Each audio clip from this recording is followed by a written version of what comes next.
নমস্কাৰ friend, information Assamese চেনেলটোলৈ আপোনালোক সকলোকে স্বাগতম জনাইছোঁ পুনৰ এটা নতুন ভিডিঅ'লৈ।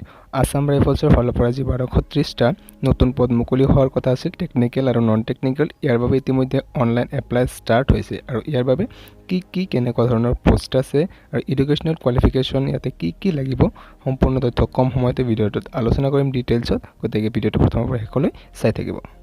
ফ্ৰেণ্ডসকল, এইটো হৈছে ইয়াৰ নটিফিকেশ্যনখন। Office of the Director General Assam Rifles, Shillong 793010। চাওক, Assam Rifles technical and tradesmen recruitment rally 2021 to 2022। এইটোত কিছুমান পোষ্ট আছে যিবিলাক টেকনিকেল আৰু ট্ৰেডছমেনৰ বাবে হয়, অৰ্থাৎ গ্ৰুপ বি আৰু গ্ৰুপ চিৰ বাবে আছে।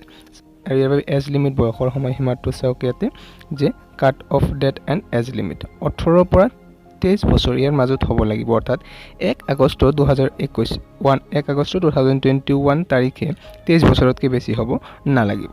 আৰু ইয়াতে চাওক, কেটেগৰী ৱাইজ ৰিলেক্সেশ্যনো পাব। যদি SC নাইবা ST কেটেগৰীৰ পৰা বিলং কৰে তেন্তে 5 বছৰ ৰিলেক্সেশ্যন পাব, আৰু যদি OBCৰ পৰা হয় কেটেগৰীৰ পৰা তেন্তে 3 বছৰ ৰিলেক্সেশ্যন পাব। আৰু চাওক, ছাৰ্ভিং আছাম ৰাইফল পাৰ্চনেল যদি হয় জেনেৰেল আৰু OBC কেটেগৰীৰ পৰা 40 ইয়াৰ্ছ লৈ পাৰিব। Serving Assam rifle personal SC STৰ পৰা যদি হয় তেন্তে 45 ইয়াৰ্ছ হ'লেও পাৰিব। তাৰপিছত এক্স ছাৰ্ভিচমেন যদি হয় আনৰিজাৰ্ভ কেটেগৰীৰ পৰা 3 বছৰৰ ৰিলেক্সেশ্যন পাব। লগতে যদি OBC কেটেগৰীৰ পৰা হয় 6 ইয়াৰ্ছৰ ৰিলেক্সেশ্যন পাব। তাৰপিছত এক্স ছাৰ্ভিচমেন যদি SC STৰ পৰা হয় 8 ইয়াৰৰ ৰিলেক্সেশ্যনো পাব। তাৰপিছত চাওক, ইয়াৰ বাবে ক্ৰাইটেৰিয়াসমূহ কি লাগিব। চাওক, ইয়াতে কৈছে এক্স-ৰে এছিষ্টেণ্ট আৰু বিভিন্ন ধৰণৰ পোষ্টৰ কথা ইয়াতে কোৱা হৈছে, যিটো for all candidate except those mention below'. তলৰ কেইটা বাদে এইকেইটা সকলো কেণ্ডিডেটৰ বাবে ইয়াতে কৈছে যে মেল কেণ্ডিডেটৰ বাবে এইটো অনলি যে হাইটটো বিচাৰিছে 170 চেণ্টিমিটাৰ আৰু নৰ্মেলত চেষ্ট বিচাৰিছে 80 চেণ্টিমিটাৰ। তাৰপিছত এক্সপেণ্ড কৰাৰ পিছত অৰ্থাৎ ফুলৰ পিছত 85 চেণ্টিমিটাৰ অৰ্থাৎ 5 চেণ্টিমিটাৰ এক্সট্ৰা লাগিব। মিনিমাম হাইট ফৰ কেণ্ডিডেটছ, এইটো নৰ্থ ইষ্টৰ অৰ্থাৎ আমাৰ অসমৰ ক্ষেত্ৰতো হ'ব। নাগালেণ্ড, মণিপুৰ, মিজোৰাম, ত্ৰিপুৰা, অৰুণাচল প্ৰদেশ, মেঘালয়, হিমাচল প্ৰদেশ, কাশ্মীৰ আদিবিলাকক আপোনালোকে সকলোৱে গমেই পায় যে ইয়াতে ৰিলেক্সেশ্যন পায়। আৰু ইয়াতে কৈছে হাইটটো মেল কেণ্ডিডেটৰ বাবে 165 চেণ্টিমিটাৰ হ'ব লাগিব, আৰু চেষ্ট বিচাৰিছে নৰ্মেলত 78, এক্সপেণ্ড কৰাৰ পিছত 83 চেণ্টিমিটাৰ। তাৰপিছত চাওক, যদিহে ST কেটেগৰীৰ পৰা বিলং কৰে তেন্তে 162.5 চেণ্টিমিটাৰ হ'লে হাইট হ'লেই হ'ব। তাৰপিছত নৰ্মেল চেষ্ট 76 বিচাৰিছে, 81 এক্সপেণ্ড কৰাৰ পিছত।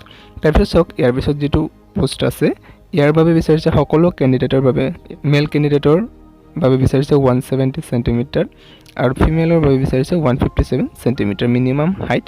আৰু এইটো মেল কেণ্ডিডেটৰ বাবে চেষ্ট বিচাৰিছে নৰ্মেলত 80 চেণ্টিমিটাৰ আৰু এক্সপেণ্ড কৰাৰ পিছত 85 চেণ্টিমিটাৰ। তাৰপিছত নৰ্থ ইষ্টৰ ক্ষেত্ৰত কেণ্ডিডেটৰবিলাকৰ ক্ষেত্ৰত বিচাৰিছে চাওক 165 চেণ্টিমিটাৰ হাইট। তাৰপিছত ফিমেলৰ বাবে বিচাৰিছে 155 চেণ্টিমিটাৰ মিনিমাম। তাৰপিছত চেষ্ট নৰ্মেলত 78, এক্সপেণ্ডত 83। ST কেটেগৰীৰ পৰা বিলং কৰিলে 162.5 চেণ্টিমিটাৰ হ'লেও হ'ব। ফিমেলৰ বাবে বিচাৰিছে 150 চেণ্টিমিটাৰ। আৰু ইয়াতে চাওক, ফিজিকেল ষ্টেণ্ডাৰ্ড টেষ্টৰ ক্ষেত্ৰত আপোনাৰ ইয়াতে ফৰ অল কেণ্ডিডেট সকলো কেণ্ডিডেটৰ বাবে মেল কেণ্ডিডেটৰ বাবে 165 চেণ্টিমিটাৰ হাইট বিচাৰিছে মিনিমাম, আৰু ফিমেল কেণ্ডিডেটৰ বাবে 155 চেণ্টিমিটাৰ। আৰু কেণ্ডিডেট ফলিং দ্য কেটেগৰী, এইবিলাক কেটেগৰী অৰ্থাৎ Garo Hill, Kumaonis, Gorkha, Dogra, Maratha and candidate belonging to state of Sikkim, Nagaland, Arunachal Pradesh, Manipur, Tripura, Mizoram, Meghalaya, Assam, এইবিলাকৰ ইয়াৰ পৰা হ'লে 162.5 চেণ্টিমিটাৰ বিচাৰিছে এই পোষ্টৰ বাবে, আৰু ফিমেলৰ বাবে বিচাৰিছে 150 চেণ্টিমিটাৰ। তাৰপিছত চাওক, STৰ পৰা হ'ল 162.5 চেণ্টিমিটাৰ হ'লে হ'ব, আৰু ফিমেলৰ বাবে 150 চেণ্টিমিটাৰ। এতিয়া চাওক, ইয়াৰ বাবে এডুকেশ্যনেল কোৱালিফিকেশ্যন কি লাগিব। টেকনিকেল আৰু ট্ৰেডছমেনৰ বাবে পোষ্ট ৱাইজ এডুকেশ্যনেল কোৱালিফিকেশ্যনটো বেলেগ বিচাৰিছে। চাওক, যিটো প্ৰথমতে মেল, এইটো অকল মেল কেণ্ডিডেটৰ বাবে হয় আৰু ইয়াতে যিটো পোষ্ট আছে মেকানিক ইনষ্ট্ৰুমেণ্ট ৰিপেয়াৰ, ইয়াৰ বাবে 10+2 বিচাৰিছে। লগতে ITI চাৰ্টিফিকেট লাগিব, 18 পৰা 23 বছৰ হ'ব লাগিব। তাৰপিছত ভেহিকেল মেকানিক, ইয়াৰ বাবে বিচাৰিছে মেট্ৰিক পাছ হ'ব লাগিব, লগতে ইংলিছ, মেথমেটিক্স আৰু ছায়েন্স আৰু ডিপ্ল'মা থাকিব লাগিব, ITI চাৰ্টিফিকেট, তেতিয়াহে ইয়াৰ বাবে এলিজিবল হ'ব। তাৰপিছত চাওক, আপ হোলষ্টাৰৰ বাবে যিটো আছে ফৰ্মেল, এইটো অকল মেল কেণ্ডিডেটৰ বাবে হয় আৰু 10th পাছ হ'ব লাগিব, লগতে ITI চাৰ্টিফিকেট লাগিব। আৰু ইলেক্ট্ৰিচিয়ান, ইয়াৰ বাবে 10 পাছৰ লগতে ITI চাৰ্টিফিকেট লাগিব।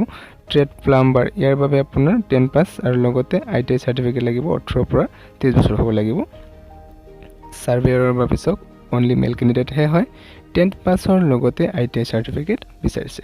আৰু যিটো ট্ৰেড ফাৰ্মাচিষ্ট, বোথ মেল আৰু ফিমেলৰ বাবে হয়, এইটো দুজনৰ বাবে হয় 10+2 হায়াৰ ছেকেণ্ডাৰী পাছ বিচাৰিছে লগতে আপোনাৰ ডিপ্লোমা ইন ফাৰ্মাচী অথবা ডিগ্ৰী ইন ফাৰ্মাচী অৰ্থাৎ ডি ফাৰ্ম আৰু বেচেলৰ ডিগ্ৰী কৰা হ'লে ইয়াৰ বাবে আবেদন কৰিব পাৰিব এজ লিমিটটো দিছে চাওক 20 to 25 ইয়াৰ্ছ তাৰপিছত চাওক X-ray assistant for male candidate only ইয়াতে 10+2 বিচাৰিছে উইথ ৰেডিঅ'লজি ডিপ্লোমা তাৰপিছত চাওক ভেটেনাৰী ফিল্ড এছিষ্টেণ্ট ইয়াতে 10+2 হায়াৰ ছেকেণ্ডাৰী পাছৰ লগতে আপোনাৰ diploma certificate in veterinary science বিচাৰিছে তাৰপিছত ফিমেল চাফাই ইয়াৰ বাবে 10+ এডুকেশ্যনেল কোৱালিফিকেশ্যন 10+ বিচাৰিছে তাৰপিছত বাৰবাৰৰ বাবে এইটো অকল মেল কেণ্ডিডেটৰ বাবে হয় ইয়াৰ ভিতৰত 10+ বিচাৰিছে তাৰপিছত যিটো আছে cook for male candidate only 10+ বিচাৰিছে 18 পৰা 23 বছৰ তাৰপিছত মাছল চি ইয়াৰ বাবে মেল কেণ্ডিডেটৰ বাবে এডুকেশ্যনেল কোৱালিফিকেশ্যন 10+ বিচাৰিছে তাৰপিছত মেল চাফাই ইয়াৰ বাবেও এডুকেশ্যনেল কোৱালিফিকেশ্যন 10+ বিচাৰিছে আৰু ইয়াতে ষ্টেট ৱাইজ কেটেগৰী ৱাইজ সকলো কোনটো কেটেগৰীৰ বাবে কিমান পোষ্ট আছে সেইটো টোটেল ইয়াতে দিয়াই আছে আপোনালোকে চাব পাৰে ইয়াতে যিটো SC ST OBC EWS general আৰু টোটেল এনেকৈ পোষ্ট দিয়া আছে সব অসমৰ বাবে 47 ইয়াৰ বাবে যিটো অনলাইন এপ্লিকেশ্যন এইটো 11 ছেপ্টেম্বৰ অৰ্থাৎ 11 ছেপ্টেম্বৰৰ পৰা আৰম্ভ হৈ গৈছে আৰু লাষ্ট ডেটটো যথেষ্ট সময় দিছে চাওক ইয়াতে 25 অক্টোবৰ 2021 এতিয়া চাওক ইয়াৰ বাবে কেনেকৈ আবেদন কৰিব হাউ টু এপ্লাই যিসকল আপোনালোকে ইয়াৰ বাবে আবেদন কৰোঁতে অনলাইনত আবেদন কৰিব লাগিব www.assamrifles.gov.in এইটো অফিচিয়েল ৱেবছাইটলৈকে গৈ অনলাইন আবেদন কৰিব লাগিব আপোনালোকে ইয়াতে আবেদন কৰোঁতে এপ্লিকেশ্যন ফিজ পে কৰিব লাগিব যদিহে জেনেৰেল কেটেগৰীৰ পৰা বিলং কৰে আৰু যদি গ্ৰুপ বি পোষ্টৰ বাবে আবেদন কৰিব বিচাৰে অৰ্থাৎ টেকনিকেলৰ বাবে যদি আবেদন কৰিব বিচাৰে তেন্তে 200 rupees পে কৰিব লাগিব আনহাতে যদি গ্ৰুপ সি পোষ্ট অৰ্থাৎ ট্ৰেডছমেনৰ বাবে আবেদন কৰিব বিচাৰে তেতিয়া আপোনালোকে 100 rupees পে কৰিব লাগিব তাৰপিছত চাওক no fees is charge from the candidate belonging to scheduled caste, scheduled tribe, female and ex-serviceman candidate যদিহে SC নাইবা ST আৰু ex-serviceman আৰু female candidate হয় তেন্তে কোনো ধৰণৰ আবেদন মাচুল ইয়াতে পে কৰিব নালাগে গতিকে এইখিনি আছিল আপোনালোকক ভিডিঅ'টোৰ জৰিয়তে জনাবলগীয়া যদি ভিডিঅ'টো ভাল পাইছে তেন্তে নিশ্চয় এটা লাইক কৰিব চেনেলটোত নতুনকৈ আহিলে চেনেলটো ছাবস্ক্ৰাইব কৰাৰ লগতে কাষতে থকা বেল আইকনটো প্ৰেছ কৰি দিব নিজৰ ফ্ৰেণ্ডছৰ সৈতে শ্বেয়াৰ কৰিব পুনৰ এটা নতুন ভিডিঅ'ত লগ পোৱাৰ আশাৰে আজিলৈ ইমানেই জয় হিন্দ